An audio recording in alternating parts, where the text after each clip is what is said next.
Recovery coaches, for me, are a symbol of hope because they've been through difficult experiences and they've come out on top. It's the classic redemption story that we love to hear, you know, rags to riches, Cinderella, all of these like fairy tales, but this is real life.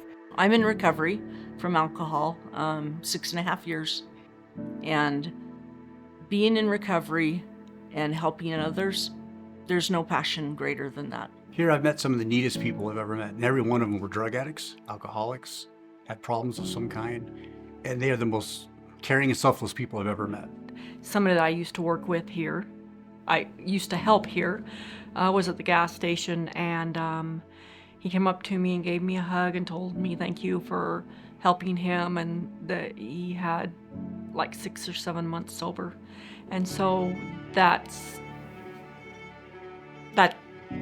why I do what I do. Center for Hope is a resource in Eastern Idaho. So typically they help people that are in mental health crises or dealing with substance abuse. We have now hired 14 recovery coaches.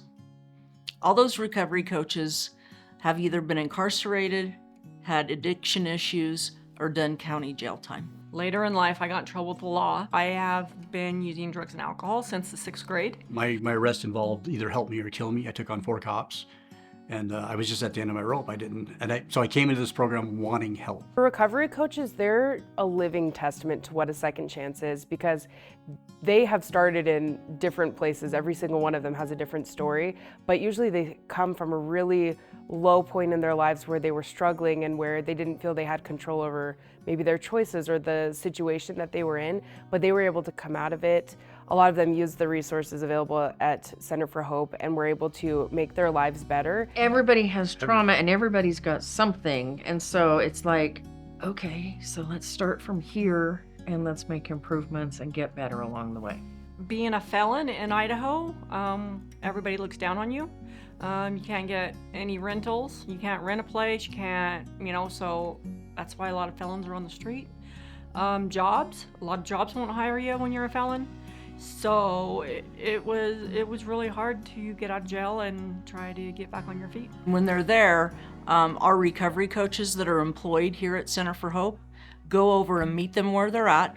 Most of them are in their darkest days trying to get some help, and our recovery coaches have a lived experience of helping others. Center for Hope offers a lot of activities, events that people that are going through a crisis like substance abuse recovery or mental health issues, that they can go and feel safe in.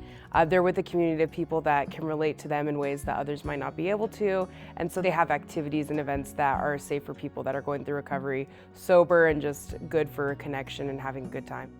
I've started going to AA meetings with this one in solidarity because he couldn't drive. His license has been suspended, so I was his personal Uber for a while. But instead of sitting in the car, I was like, I'll just go to the meetings with you, it's fine. But as I was going to the AA meetings, it's just like, there were a few things that hit kind of close to home.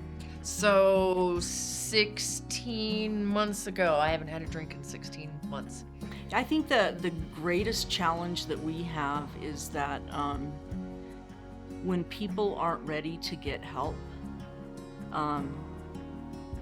it's hard for us to help them. I came into this program to see what he could get out of me, not to try to get out of the program, if that makes sense. And I find the ones that really self-reflect and look at themselves are the ones that stay clean. I think in the community that we live in, and really communities everywhere, there's a lack of emphasis on the people behind an issue. I think lots of people hear about the issue of a fentanyl crisis in the United States or just drug crisis in general, but they don't talk about the people that are behind it. We just talk about the numbers and the statistics and how it is an issue, but we don't talk about the real trauma and people that are behind those numbers. You have to be willing to look at your darkest secrets and be able to expose those to somebody. It's like we all have that secret that we have. And until you're willing to look at that, I expose things in my veterans program that I've never told anyone, and I've never really even admitted to myself, and it broke me. But from there I could build who I was. Me getting a second chance, I got my family back. A big one was I can pay my own bills. I bought a brand new car, and I have a great job. These are people that have struggled with extremely hard things, especially when it comes to the justice system, but they've been able to overcome that. They've been able to repair relationships, repair their inner trauma, their pasts that maybe were really difficult, and they've come out on top, and they're just helping others now as well. It makes me want to be a better person, makes me want to put to use the things that I've gone through and help others, because that's what life's all about for me.